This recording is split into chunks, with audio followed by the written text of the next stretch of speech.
And so why in the world should I come to a Barnabas? What would you say to that person? God describes his church like a family, and I was involved in a family business that my father-in-law started and invited me into. There's a world of difference between doing chores around the house and being involved in the family business all week long. And the church, it's an important place, but it's chores that we do at church. Mm-hmm. And the fact that you've done your chores doesn't mean that you stay home and watch TV all day. Yeah.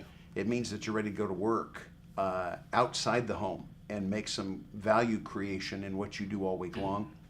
What a tragedy if all we do in terms of our faith life is take out the trash and sweep the floors back home and call it a day. Yeah.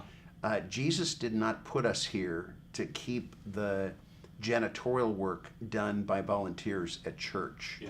Jesus put us here to go to the ends of the earth and see the last people groups that have yet to hear the gospel penetrated with the good news of Jesus.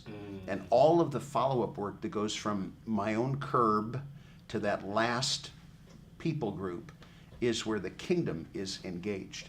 And what a tragedy for somebody who says, I've done all the chores around home, what else does God expect from me? Yeah, yeah. What God expects from you is to go change the world. What are you doing today to do that? Got it.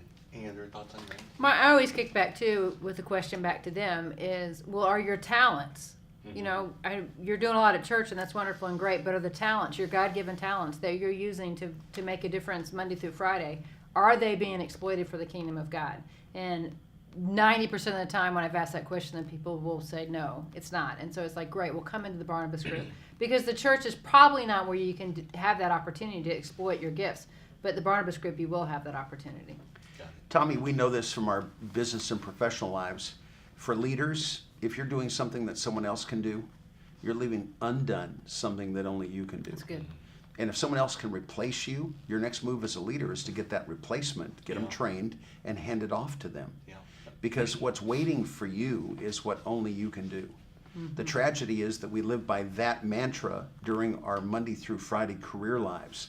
But we leave it at the door when we enter the kingdom space, and we do things that someone else could do. Yeah. Here it is. If someone else can do it, it's not your calling.